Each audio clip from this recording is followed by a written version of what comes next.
You need to play games to make games. I spent a lot of my free time developing, and I started to wonder if this was limiting my game literacy. I often feel outpaced by people who play a lot of games. It's not that I don't play games, it's just that I really haven't been keeping up with them as much as I maybe should be. It seems like this is something that other people have started thinking about too. As soon as I started writing this video, I found a recent r/game dev post about this exact feeling. This feeling of inadequacy as a developer because you just haven't played as many games as other people. Then a couple hours later, I found an r/indie dev post talking about the other post, which linked to this video by Payne Robinson. It is a fantastic video on this exact sentiment. It's well written, well edited, calming, and reassures me from a lot of the doubts I have about game development, even without advertising it. Also, I like how the video starts rotating and skewing footage when each point starts to set in, as if the video's gears are turning in time with my brain. It's a really nice use of the medium, and it's just a really great video. Alright, this is gonna feel very Socratic seminar-y,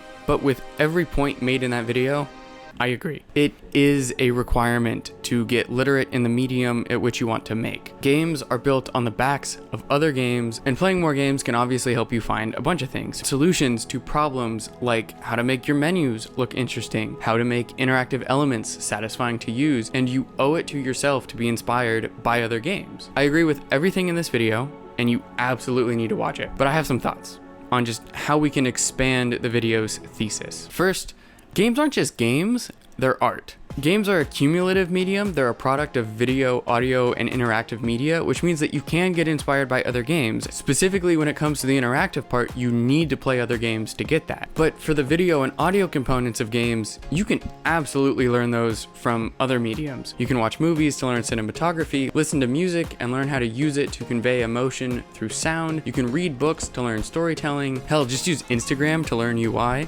Or, well, bad UI.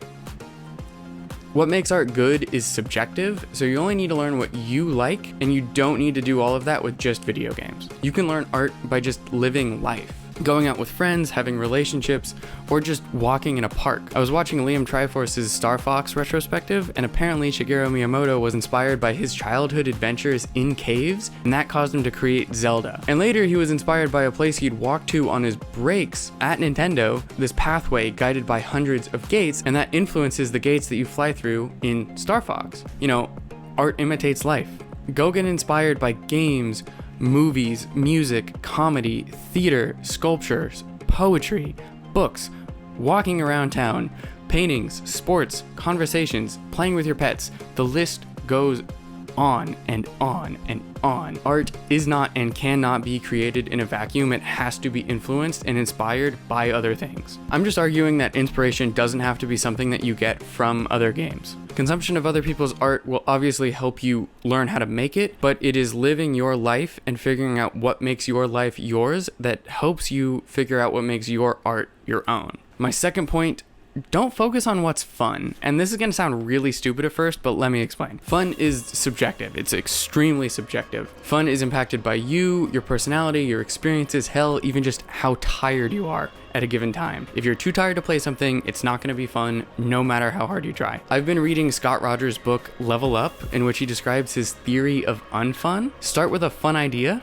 and as you develop the game, if you find something in that game that is not fun or unfun, remove it. After you've removed all of the unfun, all that should be left is the fun. So don't really focus on what makes things fun, focus on what detracts from you having fun, what pulls you out. Fun will emerge after that. It's somewhat like this TEDx talk, 4 Simple Steps to Writing a Song by Ralph Covert, that I watched a long time ago. Writing a song is as easy as play something, and if you don't like it, play something else, repeat.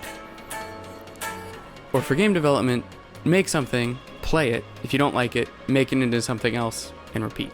Ultimately, that's all art is. Art is a product of a series of choices through which you make something that describes your experiences in the world in which we live. Ignoring the dictionary definition, I'd argue that you don't become literate by reading books. You become literate by understanding books. You'll learn what makes a good book by closely reading them, using a different lens to understand what rhetorical techniques and strategies the author is using to convey everything. You need to figure out what is said in between the lines, and you need to figure out why it's said that way.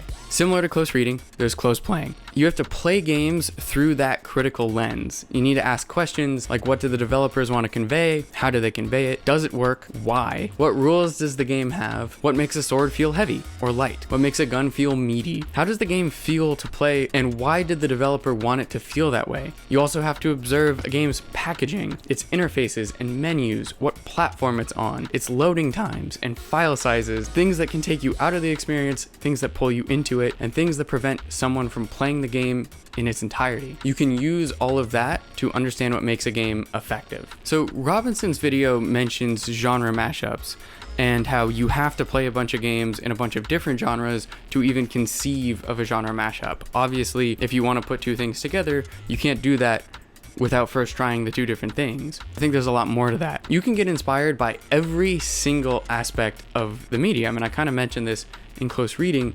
Like, retro art is born from limitations. Developers are trying to emulate the emotions that were invoked and the experiences that they had with older graphics. CRT-like graphics were literally born from the screen the games were played on. When you look at the manual in the game Tunic, it looks like you're holding a book in front of a CRT. That's on purpose. That experience of using the manual is integral to what inspired that game. These often forgotten details can be incredibly inspiring to some people and are completely new ground for you to develop something within. Also, it's really common to attribute the use of retro graphics to nostalgia, and there's elements of that, but I think that there is a charm to retro games. The graphics of the time were all that was needed. It was everything the game needed and nothing else. There was no room for fat, which really puts into perspective the arms race of high fidelity graphics that we've had for the last 2 decades. Shifting gears, let's talk about game lists. I often find myself making lists of games that I want to play but failing to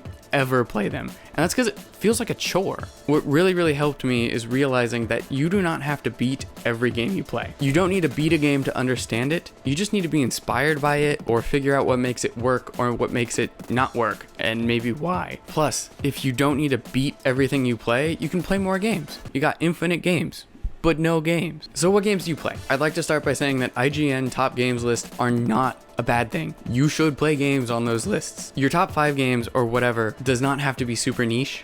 You don't need to feel superior than others, and you're definitely not going to feel that way by having a better taste in video games. Just don't be afraid to walk off the path either. I have Portal 2, Ocarina of Time, and Halo Combat Evolved in my top 10, but I also have the Norp Apolog, Slay the Spire, and Tunic. Some of those games are pretty mainstream, and some of them aren't. Don't be afraid to try games, and please don't try and be a hipster. Play Cookie Clicker or Bloons or Backyard Baseball. Expanding your repertoire of played games will only increase your appreciation for all of them. And the only thing that being a hipster will help you accomplish is alienating those at which you can share your appreciation for games with. Okay, we just talked about the infinite number of games that you can play. Does anyone else feel like they should consume more media all of the time? There's all of these movies and albums and TV shows and books and podcasts and YouTube videos and TikToks, and you're just perpetually behind on all of it. Obviously, you can't consume everything. You have to make choices. You aren't going to be able to play every game. It's just impossible. There is a silver lining. What you make is determined by, yes, what you consume, but also what you haven't consumed. Just because you haven't seen a movie doesn't mean it hasn't technically impacted you. Your ideas are not going to be influenced by the ideas in that movie, which is going to make your perspective unique and different from everyone who has seen that movie. We need diversity of ideas to come up with new and exciting experiences. Whatever path you take is the path you take. Also, somewhat related, it is totally okay to just watch a movie and do nothing else with the rest of your day, or listen to a record or something. You don't need to be productive all of the time. That's insane. You're not a robot, you're a human. Fucking relax. Especially since we're getting to the end of the year, we have the holidays, it's gonna be busy. We also just started updating the hellscape that is our society. If you're too tired to play a game or develop something, that's perfectly fine. Whatever you feel capable of and want to do, that is what you should be doing. Don't feel like you need to be productive all of the time or you need to be developing all of the time. Lives are busy. That's okay. Also, if you do have a bunch of free time, don't chain smoke games. You do need to give yourself some time to understand and appreciate them. This is not a chore. This is not a race. These are games. Take the time that you need to really, really understand them. I'm sorry if this was very philosophical or maybe even a bit preachy at times.